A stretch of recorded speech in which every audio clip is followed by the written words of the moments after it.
দেশের রাজনৈতিক অঙ্গনে আবারও তৈরি হয়েছে চরম উত্তেজনা।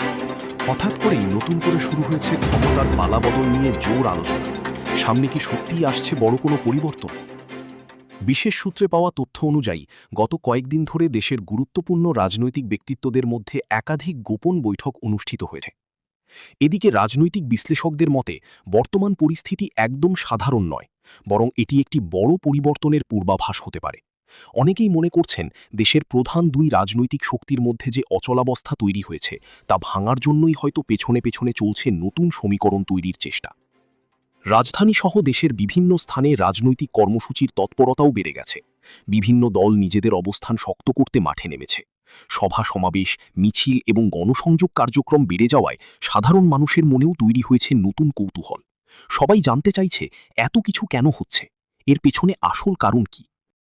সাধারণ মানুষের প্রতিক্রিয়াও বেশ মিশ্র। কেউ আশাবাদী, তারা মনে করছেন নতুন নেতৃত্ব এলে দেশের উন্নয়ন আরও ত্বরান্বিত হবে। আবার কেউ কেউ শঙ্কা প্রকাশ করে বলছেন রাজনৈতিক অস্থিরতা বাড়লে দেশের অর্থনীতি এবং সাধারণ জীবনযাত্রায় নেতিবাচক প্রভাব পড়তে পারে। অর্থনৈতিক বিশ্লেষকরাও বিষয়টি গুরুত্বের সঙ্গে দেখছেন। তাদের এদিকে সামাজিক যোগাযোগ মাধ্যমেও এই বিষয়টি নিয়ে চলছে তুমুল আলোচনা। বিভিন্ন মতামত, বিশ্লেষণ এবং গুজব দ্রুত ছড়িয়ে পড়ছে। কেউ বলছেন নতুন জোট গঠনের সম্ভাবনা রয়েছে, আবার কেউ বলছেন সরকারে বড় ধরনের রদবদল আসতে পারে। রাজনৈতিক পর্যবেক্ষকদের একাংশ বলছেন সামনে যে সময় আসছে তা খুবই গুরুত্বপূর্ণ। এই সময়ের সিদ্ধান্তগুলোই নির্ধারণ করবে দেশের ভবিষ্যৎ রাজনৈতিক দিক নির্দেশনা। তাই এখন প্রতিটি পদক্ষেপই খুব হিসাব করে নেওয়া হচ্ছে।